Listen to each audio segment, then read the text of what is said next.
Police. यहाँ से अब तैयारियां जो है आगे के लिए की जा रही हैं और यहीं से अब शिलोंग डायरेक्ट ले जाया जाएगा। उसके बाद पूछताछ लगातार जारी रहेगी, साथ ही साथ क्राइम सीन जो है वो भी क्रिएट किया जा रहा है पूरी तरीके से उसी जगह पर जहां पर यहाँ शव मिला था, कहां पर हत्या हुई थी, इन तमाम जगहों पर अब जाया जाएगा और वहां पर जाने के बाद उस सीन को दोबारा से रिक्रिएट किया जाएगा ताकि पूरी गुत्थी को सुलझाया जाए जल्द से जल्द और पूरे मामले को विस्तार से समझा जाए।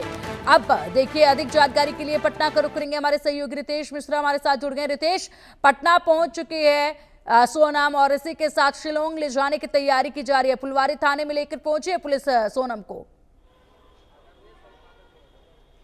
अब बिल्कुल फुलवारी थाने में ही हम मौजूद हैं और देखिए कि ये फुलवारी थाना है और यहीं पर एक कमरे में सोनम को रखा गया। हम दिखाने की एक कोशिश करेंगे कि सोनम कहाँ रखी गई है। तो देखिए कि टाइट सिक्योरिटी यहाँ पर पटना पुलिस की तरफ से की गई है और देखिए सिक्योरिटी लिहाज से ये जो ऑफिशियल हैं ये रोक भी रहे हैं, महिला पुलिसकर्मी भी यहाँ मौजूद हैं। और एक बार हम रिक्वेस्ट के साथ ही दिखाने की कोशिश करेंगे कि ये जो कमरा है, सर 1 मिनट समय आप दे दीजिए। ये जो कमरा है इसी के अंदर देखिए एक्सक्लूसिव हम ये तस्वीर दिखा रहे हैं, इसी के अंदर सोनम को रखा गया है।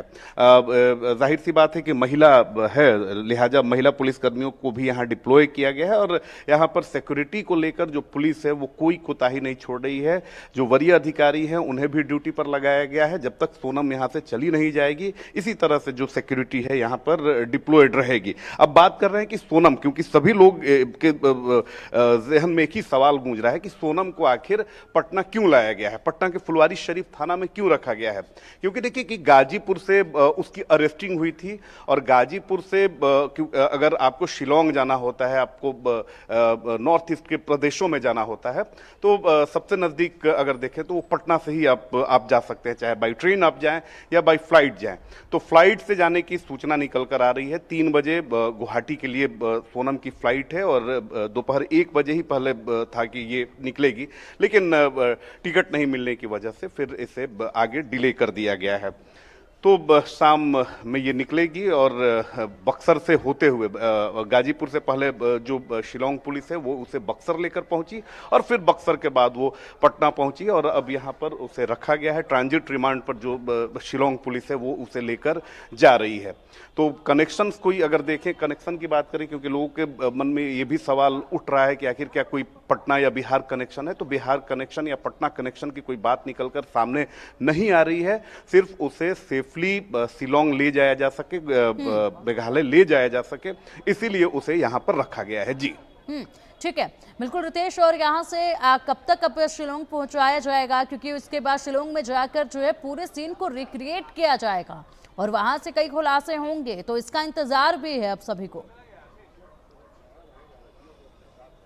अब बिल्कुल देखिए कि सभी लोगों को इंतजार है और बेहद जो उसके साथ जो लोग हैं, जो पुलिस अधिकारी पूछताछ में हैं, उनका साफ तौर पे कहना है कि बेहद शातिर है। आप सोच लीजिए कि एक महिला जो पूरी प्लानिंग को 3 महीना पहले ही वो डन कर लेती है और किस शातिराना तरीके से लेकर जाती है, इस हत्याकांड को अंजाम देती है और फिर किस तरीके से खुद को विक्टिम दिखाती है। आप इसी बात से कल्पना कर सकती हैं कि वो कितनी शातिर है। और यही कारण है कि जो शिलोंग पुलिस है वो किसी तरह का रिस्क नहीं लेना चाहती है और यही कारण है कि उसे लाकर यहां पर रखा गया है। चाहती तो एयरपोर्ट के लाउंज में जो पुलिस है वो उसे रख सकती थी, लेकिन जान रही है कि शातिर महिला है, शातिर लड़की है। बिल्कुल रितेश, जिस तरीके से आप बता रहे हैं कि शातिर उसको बताया जा रहा है, शातिर उसको बताया जा रहा है, तो ऐसे में व्यवहार जो इतने वक्त से जो पुलिसकर्मी उनके साथ रहे हैं, व्यवहार को लेकर क्या कुछ कहा जा रहा है? जिस तरीके से बताया जा रहा था कि इतने दिनों से लापता है और वो बेहोश हो गई थी, खुद बड़ी प्रॉब्लम में थी, ये उसके परिवारों की तरफ से भी कहा गया है। तो ऐसे में उसको लेकर क्या कुछ जानकारी अधिकारियों की तरफ से दी जा रही है? कैसा व्यवहार है, क्या कुछ बोल रही है, क्या कुछ कह रही है? जो जानकारी हमें उत्तर प्रदेश पुलिस से जो जानकारी हमें मिल रही है उसके अनुसार वो बार बार अपने बयान को बदल रही है। कई बार वो स्टेटिक रह रही है, वो उसी एंगल पर घुमा रही है कि नहीं उसकी किडनैपिंग हुई थी, वो इस हत्याकांड में शामिल नहीं है। लेकिन जो उसके खिलाफ क्लूज मिले, जो उसके खिलाफ साक्ष्य मिले, उसने पुख्ता कर दिया है। लेकिन उसके बावजूद भी जो एक डर होता है, जो एक शिकन होती है, वो उसे नहीं है। जो पुलिस के जो सोर्सेज है हमारे, उनका साफ तौर पर कहना है कि बेहद शातिर है और यही कारण है कि पुलिस कोई रिस्क नहीं लेना चाहती है, क्योंकि इस तरह की शातिर महिला है कि कानून का भी वो फायदा उठा सकती है, कुछ लूपहोल्स का वो फायदा कानून तौर पर उठा सकती है। लिहाजा उसे देखिए कि तकरीबन 7-8 घंटे का इंतजार करना होगा शिलोंग पुलिस को, लेकिन उसके बावजूद भी किसी होटल में भी उसे रखा जा सकता था, एयरपोर्ट के लाउंज पे रखा जा सकता था, लेकिन इन तमाम चीजों को साइडलाइन करते हुए पुलिस उसे यहां लेकर आई है। और यहां लेकर इसलिए आई है ताकि किसी तरह के लूपहोल का वो फायदा ना उठा सके। बार बार मैं कह रहा हूं कि बेहद शातिर है, यानी कि बेहद बिल्कुल कनिंग है, उसके और शातिरानापन को देखते हुए ये जरूरी कदम जो है वो उठाए जा रहे हैं। फिलहाल रितेश, आप नजर बनाए रखिएगा।